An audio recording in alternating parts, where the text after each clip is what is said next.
बिहार विधानसभा का बजट सत्र चल रहा है, लेकिन आपको बताते चले कि लगातार जो है बिहार के कर्मचारियों से बिहार सरकार से बहुत उम्मीद है।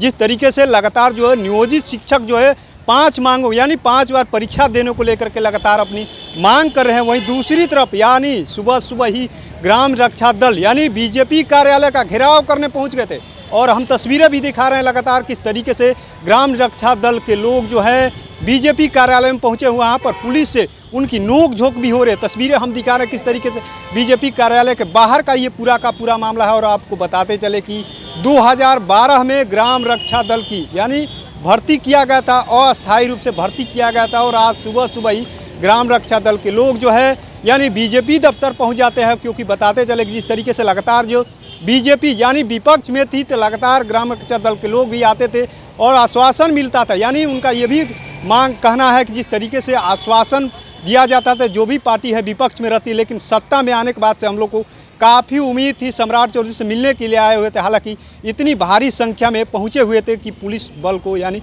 पुलिस को उनको हटाना पड़ा, हल्की नोक झोंक हुई, लाठी चार्ज भी करना पड़ा। ग्राम रक्षा दल के अपने को बताए थे हम ग्राम रक्षा दल के हैं, वो लोग अनावश्यक रूप से प्रतिबंधित क्षेत्र में रोड जाम कर दिए सर मुख्य द्वार को ही। उनको बार बार कहा गया हटिए, तो फिर उन लोग यहाँ से हट गए हैं। बल का भी प्रयोग करना पड़ा। बल का प्रयोग नहीं किया गया है, वो लोग जो भागा भागी हुए उसी में कुछ लोग गिरे हैं। बताते चले कि लगातार जो है बिहार में सत्ता परिवर्तन के बाद से फिर से एक बार बीजेपी कार्यालय की तरफ चाहे नियोजित शिक्षकों की बात कर ले या ममता की बात कर ले, तमाम जो आशा की बात करें, अलग अलग यानी समूह के लोग अलग अलग कर्मचारी जो है लगातार अपनी मांग को लेकर के बीजेपी कार्यालय पहुंच रहे हैं। वहीं ग्राम रक्षा दल के लोग भी आज सुबह सुबह ही पहुंच गए और यह कहे कि सैकड़ों की संख्या में पहुंचे हुए थे। उनका ये भी कहना है कि जिस तरीके से 2012 में जब सरकार के द्वारा अस्थायी रूप से नियुक्ति किया गया, उस समय से हम लोग को न तो कोई वेतन दिया जा रहा है, न ही कोई लाभ दिया जा रहा है। यानी आप बताएं कि 2012 से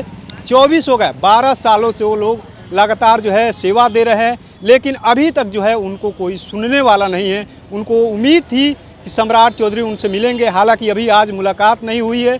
देखना ये होगा कि कब उनकी मुलाकातें होती है, क्या डिप्टी सीएम सम्राट चौधरी बने हैं तो क्या उनकी मांग को पूरी होती है। हालांकि अभी तक की बात करें तो लगातार वो दर दर की ठोकरें खाते हुए नज़र आ रहा है। जिस तरीके से उन पर बल प्रयोग किया गया, लाठीचार्ज भी करना पड़ा, क्योंकि ये जो है वैधानिक तरीका नहीं था। जिस तरीके से वो लोग मांग करने आए थे, ये पूरा का पूरा जो वीरचंद पटेल है जाम की स्थिति बना हुआ था, उसको लेकर के बिहार पुलिस के द्वारा यानी उनको हटाया गया और कई लोगों को उसमें चोट भी आई है। हालांकि उनको हल्की नोक झोंक में हल्की चोट आई है, कोई गंभीर चोट, लेकिन कहीं ना कहीं कहे तो लगातार जो है सरकार पे सवाल खड़े हो रहे हैं कि आखिर में 2012 से आप ग्राम रक्षा दल को रखे हुए तब से लेकर के आज तक उनको आखिर में अभी तक जो है लाभ क्यों नहीं दिया गया। और इतने दिनों के बाद से लगातार वो अस्थाई की मांग करें, अस्थाई रूप से भी अभी तक उनको कोई वेतन नहीं दिया गया। अब देखना ये होगा कि कब उनकी बातें यानी सरकार सुनती है। और जिस तरीके से लगातार नियोजित शिक्षक मांग कर रहे हैं, आशा ममता तमाम जो लोग मांग कर रहे हैं, क्या बजट सत्र में